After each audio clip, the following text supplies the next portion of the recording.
Haleluya. Shalom, saya Pendeta Gael Pinarta, senang bisa kembali menyapa saudara. How are you today?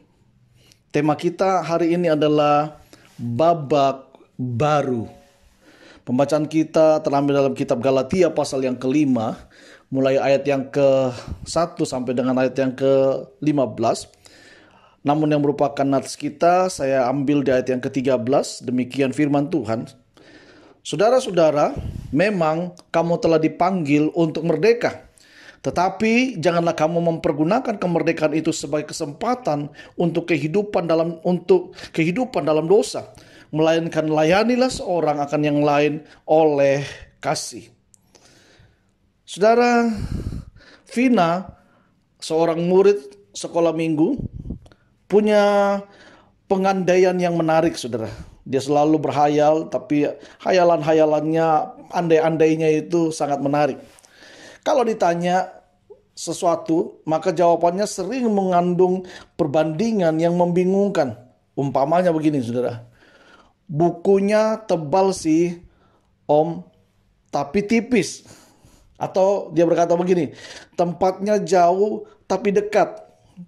Nah, belakangan kami memahami bahwa Vena membandingkan dua hal itu untuk menunjukkan bahwa ia dapat mengatasi masalah yang ada.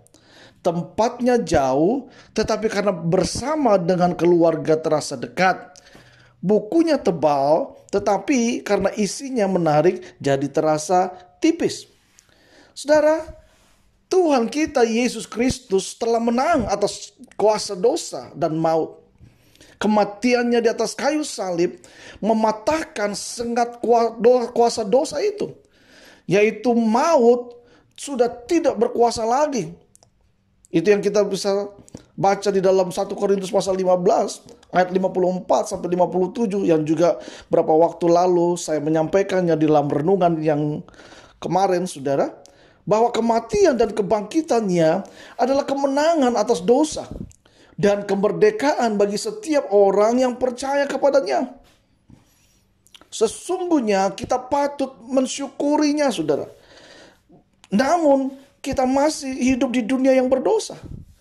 Perjuangan untuk hidup menurut identitas sebagai orang yang dipilih masih berlanjut.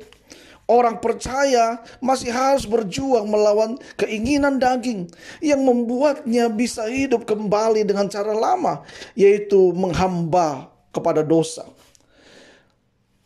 Kita memasuki babak baru, saudara, dalam perjuangan melawan dosa. Sebagai anak Tuhan, kita diberi kuasa untuk mengalahkan dosa.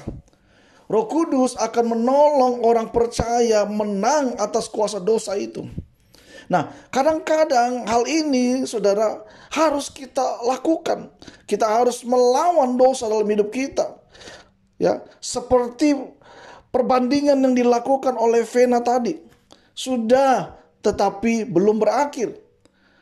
Panggilan bagi kita untuk terus tunduk pada keinginan Roh Kudus agar kita bisa mencerminkan dengan sempurna rasa syukur atas keselamatan yang sudah diterima. Karena itu, saudaraku dikasih Tuhan, mari kita menaikkan ucapan syukur kita kepada Dia, karena Tuhan sudah menyelamatkan saudara.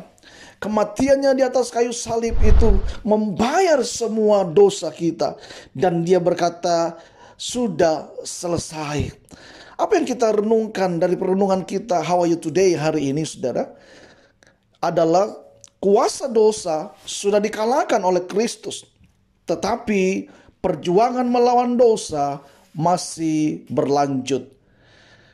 Jika Bapak Ibu Saudara diberkati dengan renungan How Are You Today hari ini, jangan lupa, saudara, subscribe, like, sharekan kepada sahabat keluarga saudara, supaya mereka juga diberkati dengan berkat yang sama. Mereka boleh dibangun dan dikuatkan dengan firman. Dan saya, Pendeta Gael Pinarta, kalau saudara ingin dukungan doa, saudara bisa menghubungi kami di 081 3301 3330. Kami akan berdoa buat saudara supaya saudara bisa tetap kuat di dalam Tuhan. Dan saya percaya bersama dengan Tuhan kita cakap melakukan segala perkara.